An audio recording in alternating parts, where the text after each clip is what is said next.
म्हातारपण चोर पावलांनी येत असतं, ते सावधपणे पत्करायचं असतं.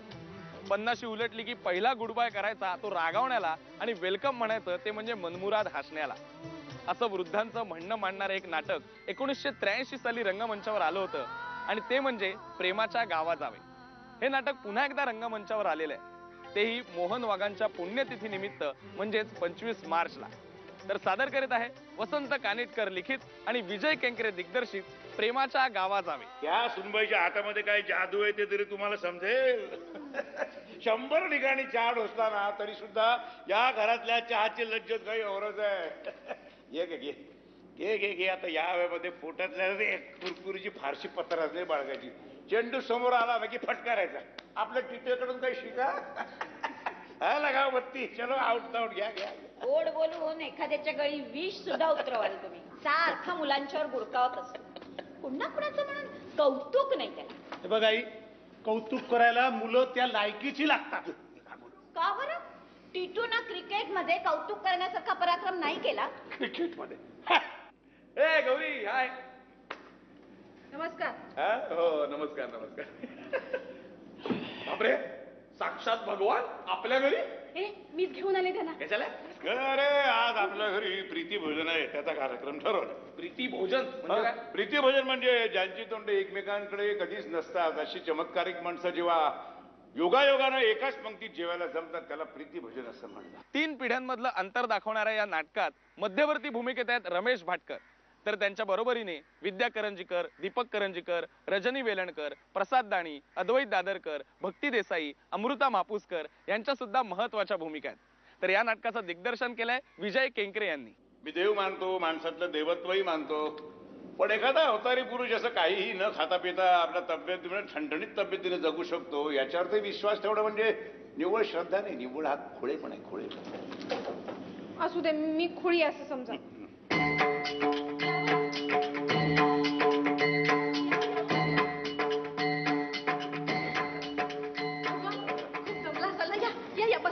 हळूहळू जरा बसा. स्वर्गात जायचं सोडून पुन्हा पृथ्वीवरती पुन्हा ठीक आहे आधी माये. आजोबा, मुलगा, नातू अशा 3 जनरेशन्स बद्दल हे नाटक प्रामुख्याने बोलतं आणि त्यांचे आपापसातले अत्यंत गंमतशीर असे संबंध आणि कुठच्याही प्रॉब्लेमला आपण आरडाओरडा करून सामोरं न जाता प्रेम म्हणजे प्रेमाने काही गोष्टी सॉल्व्ह करायच्या ठरवल्या तर ते उत्तम पद्धतीने सॉल्व्ह होतात. इतका छान मेसेज या 3 जनरेशनच्या मार्फत कानेटकरांनी देण्याचा प्रयत्न केलाय. तो आजही ताजा आहे. भगवान, हे माझे आजोबा, प्रख्यात इतिहासाचार्य बिंदू माधवराव सरनोबत. छत्रपती शिवाजी महाराजांची खरी जन्मतिथी यांनी शोधून काढली आणि इतिहासावर खूप खूप पुस्तकं लिहिलेत आमच्या बाबांनी. मला 4 मुलगे आणि 2 मुली आहेत. 2-2 महिने प्रत्येकाकडे मुक्काम करावा लागतो. हर हर हर हर. या वयात आपल्यावरती अशी दारोदार भटकण्याची पाळी यावी. हो भगवान, असं काही नाही बरं का. म्हणजे आईबाप नकोसे झाले म्हणून आमच्या मुलाने काय आम्हाला बाहेर काढलेलं नाहीये. आमची मुलं खूप चांगली आहेत, आमच्यावर प्रेम आहे त्यांचं आणि आमची नातवंड आहेत ना त्यांनी आमच्यावर पाळ्या लावल्यात. एका घरामध्ये 2 महिने झाले की ताबडतोब दुसऱ्या घरातली बछडी मंडळी येतात पकड मारून घेऊन आम्हाला त्यांच्या घरी घेऊन जाय. यातली भाषा पण अशी बोली भाषाच त्यांची असते, फक्त त्यांची जी वजन असतात ती बोलायला कठीण जात नाही कधी आणि प्रेक्षकांना ती आपलीच भाषा वाटते. फक्त त्यातलं एक वजन थोडंसं आहे, तेही या लोकांनाही माहिती आहे नवीन लोकांना कसं आहे. त्यामुळे फार म्हणजे असं काही होऊ शकत नाही की खूप जुनी भाषा पण नाही आहे की जी आताच्या नटांना किंवा कुठली त्यांना वेगळी वाटेल अशी खूप फ्लॉवरी लँग्वेज वगैरे असं काही नाही आहे. आणि विषय ताजाच आहे तसा तो. म्हणजे तेव्हाही तो विषय जो होता तो विषय आता जरी मांडला, थोडेसे संदर्भ इकडे तिकडे गेले तरी तोच आहे. अगो बाई, म्हणजे मागच्या जन्मी आपणच का विवेकानंद होता? अय्या किरकोळ, फारच किरकोळ मामूली गोष्ट आहे ती. त्यावेळी भारताला विवेक आणि अमेरिकेला आध्यात्मिक आनंद याची ओळख होण्याची गरज होती, म्हणून आम्ही विवेकानंदांचा अवतार धारण केला.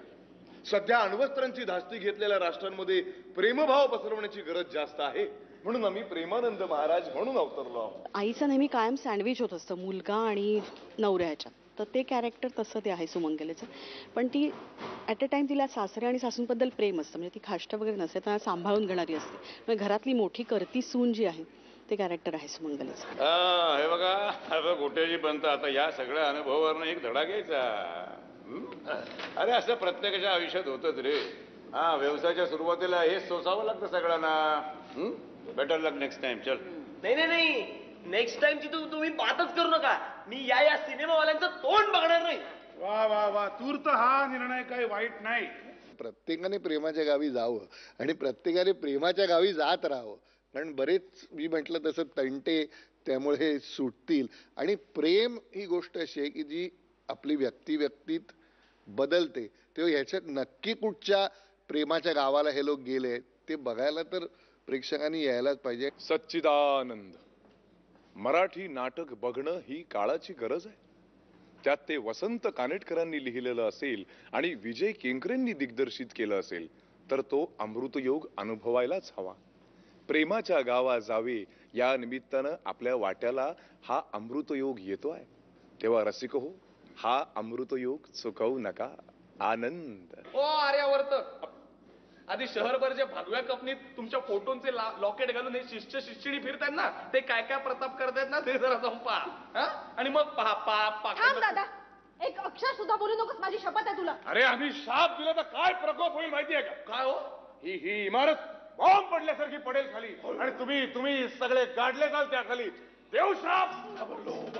पिढ्या पिढ्यांमधला विसंवाद आणि उतार वयातली निराशा दूर करण्यासाठी कानिटकरांच्या या प्रेमाच्या गावाला जायलाच हवं. आता वेळ झाली आहे निरोप घ्यायची. आता आपण भेटूया हाऊसफुलच्या पुढच्या भागात. तोपर्यंत बाय बाय.